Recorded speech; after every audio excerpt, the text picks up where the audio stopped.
Assalamualaikum warahmatullahi wabarakatuh. Salam sehat sobat semua. Ya, jumpa lagi ya sobat di channel YouTube kita sobat, yaitu SR Tambang Mineral. Jangan lupa like, komen, dan subscribe ya sobat, agar selalu dapat video terbaru dari channel YouTube kita ini sobat. Ya, di video kita kali ini sobat, kita akan membahas ya tentang investasi hasil tambang emas ya, yang dianggap sangat menguntungkan bagi pelaku usaha ya sobat ya, serta pengolahan limbah tromol ya, atau proses pengolahan lumpur sistem tong atau karbon ya sobat ya. Ya, investasi hasil tambang emas ya dianggap menguntungkan bagi pelaku usaha ya. Namun dengan adanya kegiatan ini juga turut memberikan peluang bagi masyarakat sekitar ya sobat ya. Tidak dipungkiri banyak orang yang mencari tahu peluang investasi hasil tambang emas ya. Terlebih akhir-akhir ini kenaikan harga emas semakin tinggi. Hal inilah yang menjadi sesuatu daya tarik tersendiri bagi dan menjadikan prospek tambang emas kian berkilau ya. Maka tidak heran jika orang-orang giat mencari peluang investasi ya hasil tambang emas, terlebih lagi jenis usaha satu bisa memiliki prospek sangat bagus dan bisa dijadikan sebagai investasi jangka panjang sobat ya.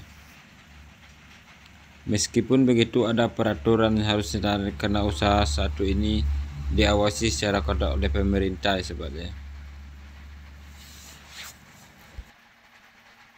Kita langsung aja ke teknis tentang pengolahan emas dengan tong ya sobat ya. Pengolahan menggunakan tong campuran kimia bersama dengan lumpur atau ampas yang masih mengandung emas di dalam sebuah tong dengan ukuran besar ya, dengan teknik masing-masing tersendiri ya sobat ya. Peluang pengolahan dengan menggunakan teknik deteksi lumpur pengolahan emas masih terbuka lebar ya di penambangan emas tradisional Indonesia ya. Saat ini adalah pengolahan limbah ya sobat ya, atau ampas tromol ya. Ternyata di penambangan pengelolaan emas menggunakan tong berturut-turut sangat menguntungkan ya sobat ya. Ya, di dalam pengolahan menggunakan tok ya, teknik pemilihan bahan baku yang berkualitas dengan cara yang profesional ya sobat ya. Antara lain ya, yang pertama itu ya buat jadwal survei tanah ya, ampas atau lumpur ya sobat ya. Maksudnya tetapkan jadwal survei sesuai dengan kebanyakan bahan baku ya. Contoh ya sobat, misal rencana survei 1000 karung, berarti kira-kira 2 penetapan waktu survei 3 hari ya, disesuaikan dengan kondisi dan di lapangan ya. Yang kedua itu sobat ya, teknik pengambilan sampel ya. Ambillah secara acak ya sampel dari keseluruhan bahan baku sebanyak 50% ya. Kenapa? Karena sampel yang kita ambil hanya sedikit, misalkan segenggam tangan dengan 300 karung bahan ya baku, berarti kita ambil 150 genggam ya, kira-kira 2 karung atau sak sobat. Acak secara merata, kemudian lakukanlah uji coba dengan cara mendulang berlahan ya. Kenapa? Karena dengan sistem dulang dapat diketahui secara pasti ya adanya emas secara kasat mata. Teknik ini disarankan menggunakan mikroskop ya, ukuran 60 kali, jangan berlebihan ukuran mikroskopnya ya, lebih besar atau kurang cukup 60 kali ya sobat. Yang ketiga itu pengawasan bahan baku eksternal ya. Efek biasanya ketika bahan baku sudah bagus terjadi rawan pencurian ya sobat ya. Ya, tahapan keuntungan pengolahan tong setelah pemilihan bahan baku ya sudah akurat dan siap diolah ya, maka hal-hal yang perlu dipersiapkan itu ya pengadukan ya sobat ya, atau mixer ya.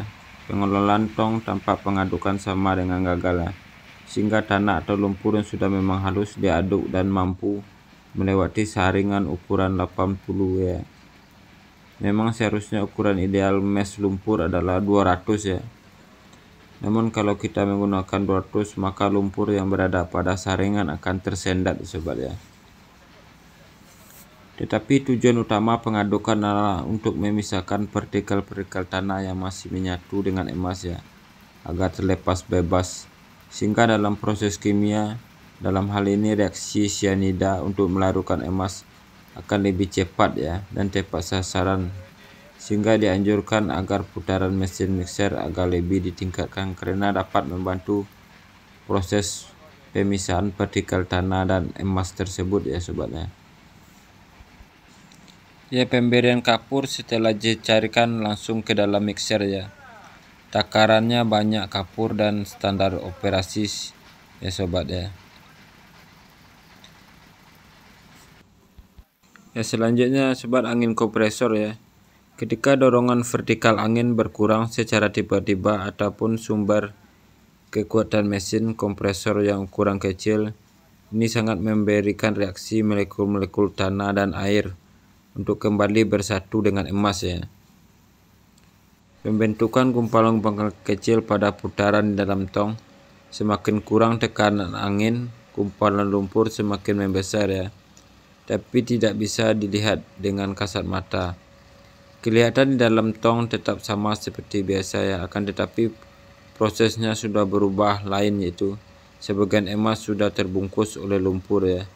Sehingga proses perautan sudah sangat sulit disebabkan karena stabilitas tekan angin berkurang ya, tidak memenuhi standar operasional ya sobat ya. Ya, tekanan air, obat, durasi timbangan air di dalam tong disesuaikan dengan jenis ya sobat ya. Keadaan tanah setempat antara 1,2 kg atau 1,3 kg ya, bahkan ada yang sampai 1,4 kg ya. Begitu pula dengan pemberian obat ya, disesuaikan dengan jenis pengotor atau pengikut kandungan pirit dan lain ya. Waktu lama atau cepat juga disesuaikan untuk lebih jelasnya ya sobat ya. Bisa sobat langsung praktekkan ya. Ya, yang keempat ya sobat, pembakaran karbon ya atau abu ya. Ya, seperti yang di video ya sobat ya. Pembakaran karbon yang optimal perlu didestilisasi ya pada tutup pembakaran ya, sehingga asap abu atau emas halus dapat tertampung sehingga dapat diambil lagi ya sobat ya.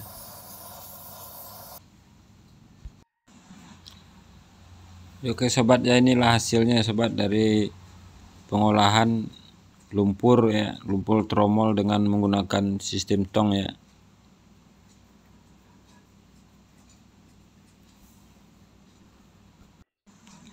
Ya, alhamdulillah ya sobat ya, hasilnya cukup memuaskan ya.